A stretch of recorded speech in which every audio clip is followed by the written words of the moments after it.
You've been doing it your whole life. Trimming, adjusting, sanding down the parts of yourself that stick out too far, take up too much room, make the air in the room feel a little different. You learned young that belonging had a price, and you paid it without anyone having to ask twice. You paid it in small surrenders, a sentence you swallowed, a laugh you faked, an opinion you didn't share because you could already feel the room tightening before the words even left your mouth. And the remarkable thing, the genuinely fascinating thing, is that you called this survival. Maybe even wisdom. You called the shrinking an adaptation. But here's what I've noticed. Watching people do exactly what you do. The mask doesn't stay on. It grows in. You wear it long enough and you stop feeling the edges. You stop knowing where the performance ends and where you actually begin. And one day, not a dramatic day, not a day you'll remember, you say something honest, something real. And it comes out slightly wrong, too loud, too sharp, too much. And you realize, with this quiet horror that you can't quite explain to anyone, that you've forgotten how to be yourself in public. You didn't lose yourself in some catastrophic moment. You donated it in installments to people who never even noticed the gift. Now, here's where most people would stop. They'd call this sad. They'd call this a wound. They'd ask you to be gentle with yourself, to breathe into the discomfort, to honor your feelings. I'm not most people. What I want to talk about is this. Fitting in was never actually the goal, was it?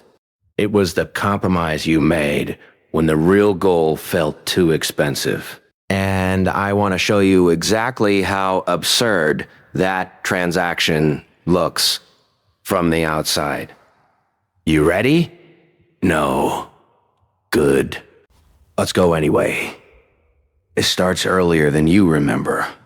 Not in your adulthood, not in some defining relationship where someone made you feel wrong for being too intense, too quiet, too strange, too much.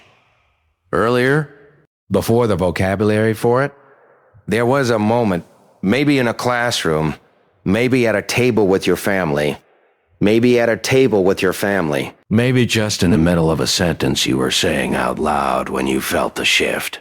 That specific, unmistakable chill of a room deciding you were too much of something, too loud, too serious, too different, too interested in things that didn't fit the mood, and here's what you did because you were smart.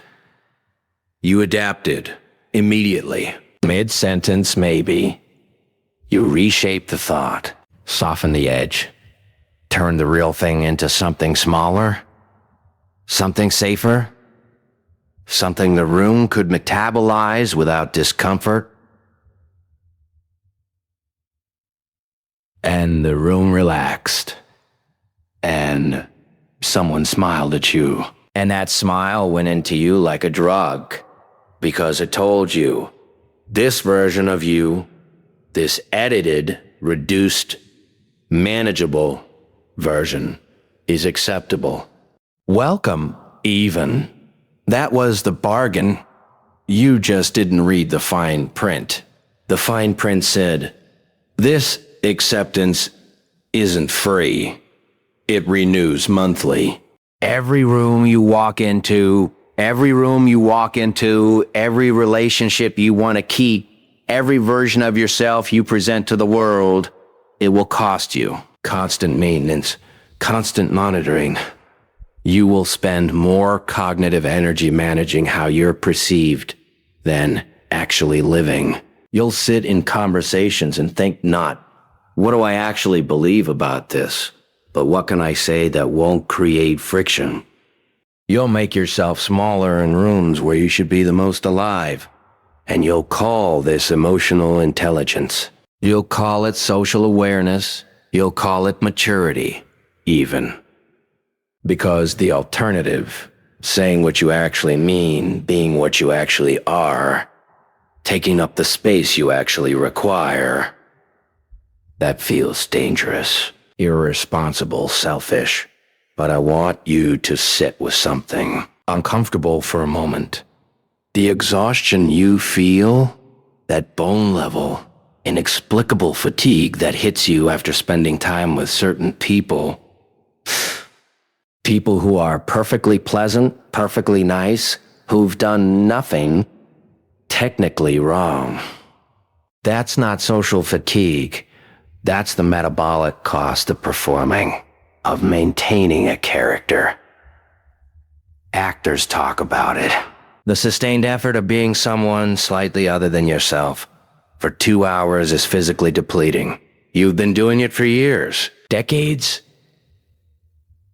and you've been calling it socializing. I know a man, extraordinarily disciplined man, fully committed to the bit, who spent years operating in total secrecy, never allowed anyone to actually know him, and convinced himself this arrangement was altruistic. For the people around him, he said, their protection, he said, and everyone admired the sacrifice. Me, I found the whole thing a masterclass in avoiding the one thing he was most afraid of, which was being ordinary to someone who actually knew him. Different reasons, same mask, remarkable how that works. But I digress. The thing they don't tell you about belonging. The thing the whole machinery of social approval carefully omits from the brochure is that you never actually belong when you're performing. The belonging is an illusion, a mirror trick. What they're accepting isn't you. It's the character you've constructed that they find palatable. And some part of you has always known this. That's why the loneliness doesn't go away, even when you're surrounded by people who like you. Because they don't like you. They like your edit. They like the version of you that's been made safe for general consumption. And every time someone says they love you, or that you're their person, or that they're so glad you exist, you feel it for about 30 seconds, and then the quiet hollow comes back. Because you know they're Tal, king to the mask, and the real question, the one underneath all of this, that you've been circling for years, without landing on, isn't, why don't I feel like I belong? The real question is this, who exactly have you been trying to belong to? And did they ever deserve the original? They called it not fitting in, as if the world is a container with a fixed shape and the problem is you. As if belonging is a factual measurement rather than a social verdict handed down by whoever happens to be in the room. Let me tell you what not fitting in actually is. It is a description of incompatibility between what you are and what a specific environment was designed to produce. That's it. It is not a character flaw. It is not a developmental failure. It is not a developmental failure. It is not evidence of damage, deficiency, or disorder. It is a mismatch between a person and a container. And the assumption, the arrogant, unexamined assumption, has always been that the person needs to change. That the container is correct and fixed and sacrosanct, and whatever doesn't fit must therefore be wrong. But containers are made by people. Rooms have architects. Social rules have inventors. And those inventors had agendas. The box you were supposed to fit into was not designed for truth. It was designed for compliance, for predictability, for the convenience of whoever was doing the organizing. And you, the one who couldn't quite compress yourself down to the required dimensions. You were the only one in the room actually paying attention. You don't fail to fit in. You refuse to disappear on command, and those are different things. The world didn't make a wrong shape. It made the right one and called it inconvenient. Here is what is actually happening when you don't fit in. Something in you recognizes the performance being requested and rejects it. Not out of arrogance, not out of stubbornness, out of a kind of prime. Integrity that most people have spent years carefully dismantling in themselves because it makes social life easier. You feel it as wrongness, as strangeness, as a perpetual sense of being somehow adjacent to things everyone else seems to inhabit effortlessly. But that feeling, that specific sense of living slightly outside the frame is not pathology. It is perception. You see the seams of things. You see where the performance is. You see the shape of what's not being said. And that is profoundly, socially inconvenient, which is why your entire childhood may have felt like an extended lesson in how to pretend you don't see it. The origin of your not fitting in is not broken socialization. It is intact perception. And the reason it costs you so much, the reason it wears you down to the bone, is that you have been spending your energy apologizing for seeing clearly instead of doing something useful with what you see. The strangeness was never the problem. The apology for it was now. The people who made you feel wrong, let's look at them for a moment, because when someone meets a person who cannot be managed, who doesn't respond to social pressure, who refuses to calibrate themselves to the temperature of the room, who says the thing that wasn't supposed to be said, they don't respond with curiosity. They respond with discomfort. And then they dress that discomfort in language that makes it sound like a verdict on you. Weird, difficult, intense, too much, exhausting. What these words actually mean: you are not doing the work of making me comfortable, and I have decided that is your failure rather than my limitation. Think about the people in your life who needed you most reduced, who got nervous when you were fully yourself, who liked you best when you were soft and agreeable and small. What does that tell you about them? Not you. Them. It tells you they need. Dead an audience, not a person. It tells you they needed manageable rather than real. It tells you that your full presence was a mirror they didn't want held up. And the simplest way to avoid the reflection was to make the mirror smaller. The people who judge you for not fitting in are, almost universally, people who are working very hard to fit in themselves. And the effort required for that performance makes authentic people threatening. You remind them of what they gave up. You remind them of a cost they paid and decided not to think about. That's not a verdict on your character. That's the sound of someone protecting a lie they've been living for a very long time.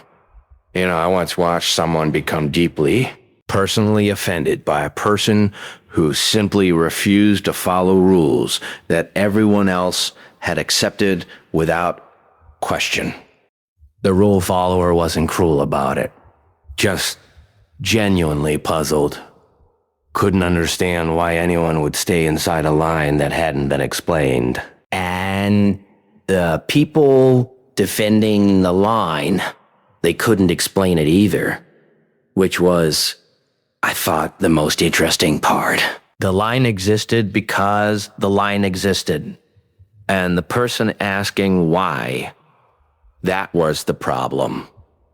Fascinating, dynamic, happens more than you'd think. The judgment was never about you. It was always about the mirror. Here's what you actually have, not as consolation, as fact. You can see clearly.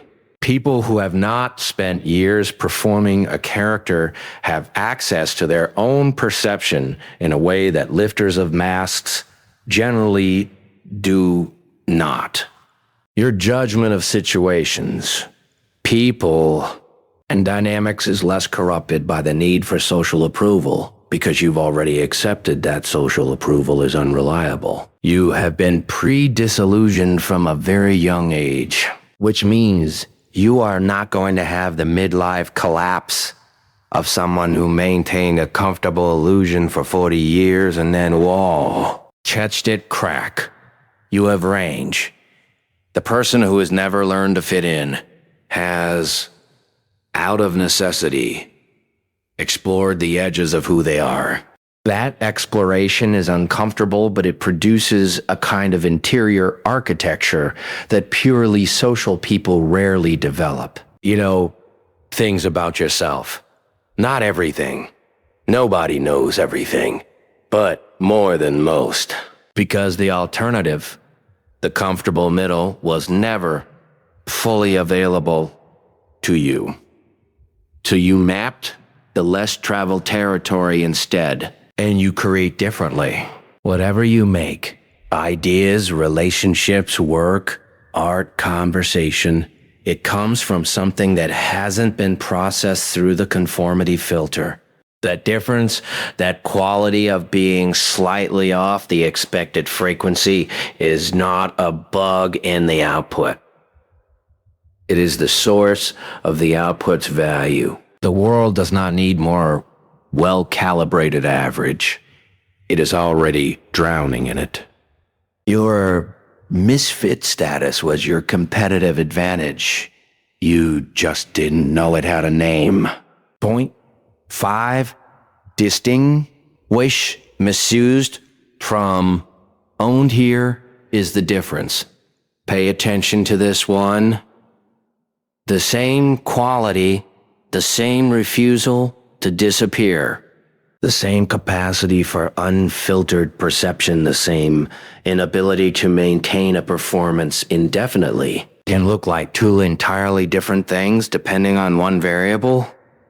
Ownership. When this trait is unowned, it looks like self-sabotage. It looks like someone who can't hold a job, can't maintain relationships, can't stop making things difficult for everyone, including themselves. Someone who is different, yes, but chaotically different, without intention, without direction. The mismatch is happening to them. They are reactive to it. They are being dragged by a quality they haven't claimed. When this same trait is owned, really owned, not performed, not cosplayed, not announced loudly to rooms full of strangers. It looks like someone who is simply, quietly here. Reducibly themselves. Who knows what they are? Who no longer spends energy apologizing for the dimensions of their own character? Who moves through rooms without needing the rooms to validate the movement? The difference is not loudness. The owned version is often very quiet. It doesn't need to announce itself because it's not trying to convince anyone of anything. It simply exists. And that quiet certainty, that specific low frequency of someone who has stopped arguing with their own nature, is one of the most unsettling things a room full of performers will ever encounter. The knife held in panic makes a mess. The knife held with intent is useful, precise, and doesn't apologize for having an edge. The first thing to understand is that the words you use about yourself inside your own head are not neutral. They are architecture. They determine the shape of the space you allow yourself to occupy. So, the old word too much, the new word sufficient. Not too much for the right room, not too much for the right people, not too much for yourself. What you've been calling excess is just the unconcealed version of what you actually are. And the only thing too much about it is that it exceeds the processing capacity of people who were never built for you anyway. The old word weird, the new word specific. You are not randomly strange. You are specific. You have a particular frequency, a particular texture, a set of preoccupations and sensitivities and ways of seeing that do not map cleanly onto the generic. That's not malfunction. That's definition. Vague things are invisible. Specific things are real. The old word, difficult. The new word, clear. You are not difficult because you are malicious. You are clear because you say what you mean and mean what you say and stop pretending to agree when you don't. To people who operate primarily through implication and social management, clarity reads as aggression. That is their limitation, not your fault. The old word, alone. A new word, selective. You are not alone because you're unlovable. You're alone. Sometimes because you have specific requirements for authenticity that most social encounters are not designed to provide. That is not rejection. That is calibration. Change the language inside first. What you call the thing determines what the thing becomes in you. Now I want you to do something concrete. Think about the rooms in your life, literal and figurative. The relationships, the jobs, the social circles, the family dynamics, the groups you join, the spaces you inhabit regularly. And for each one, I want you to ask a single, unsparing question. In this room, am I more or less myself than I am alone? If the answer is more, if you expand, if you think more clearly, if you find yourself saying true things without the usual pre-screening, that room is not a coincidence. That room is evidence. That is what the right environment feels like. Those people, that space, that dynamic, that is worth maintaining with intention. If the answer is less, if you compress, if you go quiet in ways you don't choose, if you leave with the particular exhaustion of someone who has been managing a performance for 2 hours, that room is costing you something, is not paying you back, and you are allowed to stop paying. This is not about burning things down. It's about accounting. About being honest in the privacy of your own mind. About what you're getting and what it's costing. The relationships that require you to be less than yourself are not relationships that love you. They love the reduced version. And the reduced version is not you. It is a courtesy you extended that became permanent. Audit without mercy. Prune without drama. Maintain what grows you. Release what shrinks you. The end. X times someone signals, directly or through that specific subtype of social silence, that you are too much, too strange, too real for the room. You do not explain yourself. You do not apologize. You do not compress. The two internal sentences you carry, I am not too much. I am the wrong amount for this specific container. This isn't rejection. This is incompatibility. And incompatibility is information, not verdict. You don't say these out loud. You don't announce them. They are internal, quiet, immediate. The point is not to respond to the room with defiance. Defiance still cares about the room's opinion, just disagrees with it. The point is to respond with the quiet certainty of someone who has already settled the question of their own value and no longer needs this particular room to confirm it. You don't argue with people about whether you fit in. You stop auditioning. This is the last one, the most important one. Not a rule, not a technique, a posture. The mental position of someone who has stopped apologizing for what they are looks like this. You are not on trial. You are not performing for a panel of judges who will eventually deliver the verdict on whether you are right to exist the way you do. That panel was never legitimate. It was assembled from people who had their own reasons for needing you smaller, and you mistook their preference for fact. You are not trying to be difficult. You are not trying to be strange. You are not doing any of this as a statement or a performance or a provocation. You simply are what you are, with the specific shape you have.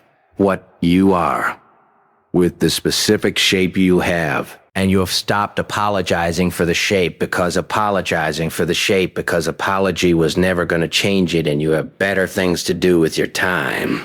This is not pride. Pride is still in relationship to other people's opinions. It's just on the other end of the scale. This is quieter than pride. This is quieter than pride. This is two. A simple and movable decision that you are not a problem to be solved. You are a person to be encountered.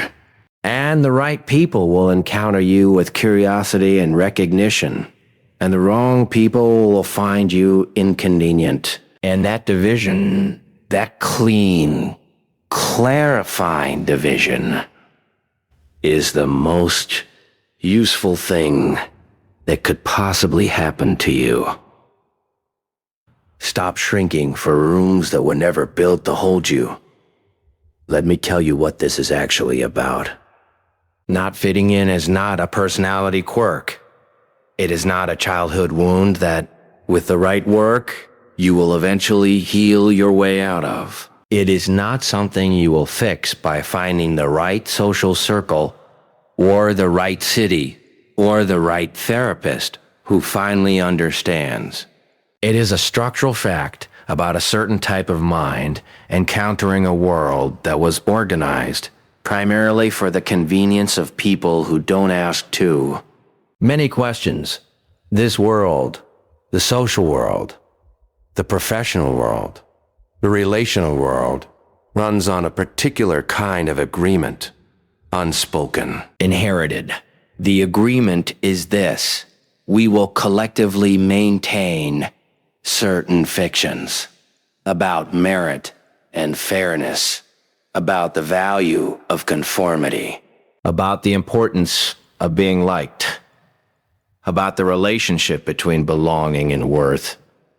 Most people take this agreement. They sign it without reading it because everyone around them signs it.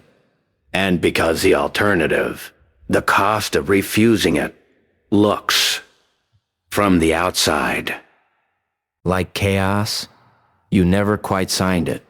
And that refusal, that inability or unwillingness to pretend that the fictions are real, is not a disorder. It is a kind of courage that you've been treating as a deficiency for the entire duration of your life. Here is what is actually true about you right now. You are not too much. You are too much for too little.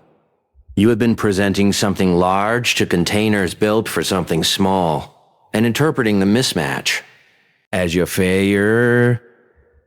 It was never a failure. It was always the wrong container. You are not broken. You are calibrated for a different kind of use. The places you haven't fit, the rooms that made you smaller, the relationships that required you to perform, the social circles that went quiet when you said the actual thing. Those places were not rejecting a broken version of you. They were rejecting a working one. That is a different thing entirely. And the loneliness, the specific strange loneliness of someone who doesn't fit, I won't tell you it goes away. I won't give you that particular comfort because it wouldn't be honest. What I will tell you is this. The loneliness of being fully yourself and not yet understood is a categorically different experience from the loneliness of being surrounded by people who love a version of you that doesn't actually exist. One is a temporary condition caused by not yet finding your frequency. The other is a permanent condition caused by never transmitting it. The whole world is full of people who successfully fit in, who learned the performance and maintained it and built their lives inside the shape they were given. And most of them, in their quietest moments, feel a particular hollow that they cannot explain to anyone, because to explain it would require admitting what they traded. You never traded it. That's worth something. The question was never whether you belong. The question is where and whether you've been looking anywhere near the right direction.